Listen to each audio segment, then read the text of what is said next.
நான் அடுத்து Chevrolet என்ஜாய்னா sorry 2 ஓனர்ல இருக்கு. 2 ஓனர்ல இருக்கு. இதுவுமே வண்டி ஆக்சிடென்ட் ரீப்ளேஸ்மெண்ட்ன்றது எதுவும் கிடையாது. வண்டி தெளிவா இருக்கு. டிவி ஒன்னு இருக்கு போலயே. ஆமாண்ணா 2016 மாடலு.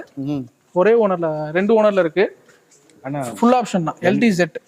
சின்ன ரஸ்ட் இல்லாம ஒரு வண்டியை பார்க்க முடியாதுன்னு. ஆமாண்ணா இது பாருங்க வண்டி பெட்ரோல், டீசல் இல்ல பெட்ரோல். பெட்ரோல் எவ்வளோ நல்ல ஒரு பெரிய டிவி வச்சிருக்காரு. பெட்ரோல் 70,000 கிலோமீட்டர் ஓடி இருக்குங்கண்ணா. இல்லை எனக்கு தெரியாம இருக்குன்னு கேட்குறேன். அந்த டேக்ஸ் இந்த இடத்துல அப்படியே ஒரு மாதிரி உதுத்துரும்.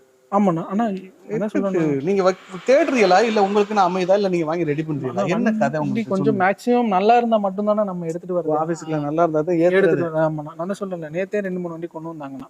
வேணாட்டீங்க. பிரைஸ் எனக்கு பிரைஸ் எல்லாம் ஓகே, வண்டி கொஞ்சம் இதா இருக்கும்போது நமக்கு யோசனையா இருந்துச்சுன்னு வச்சுக்கோங்களேன். 4 டயர்ஸ் புதுசா இருக்குன்னா ஃபுல் ஆப்ஷன் அலாய் வீல் வந்துடும். ஃபுல் ஆப்ஷன்ல எல்லாம் இன்னைக்கு வண்டி கிடைக்காது. கண்டிப்பா அது சாலிடா கிடைக்கும்.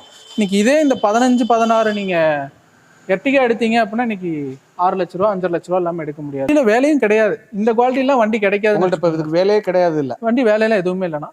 உண்மையுமே நல்லா ஆண்ட்ராய்டு சிஸ்டம் எக்ஸ்ட்ரா போட்டிருக்காங்க.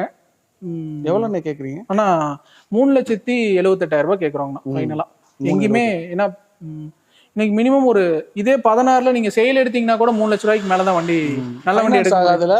மெயின்டெனன்ஸ் ஒன்றும் பெருசா இருக்காதுண்ணா. ஃபைனான்ஸ் ஆகாதுண்ணா. 16 ஆகாது. 15 இது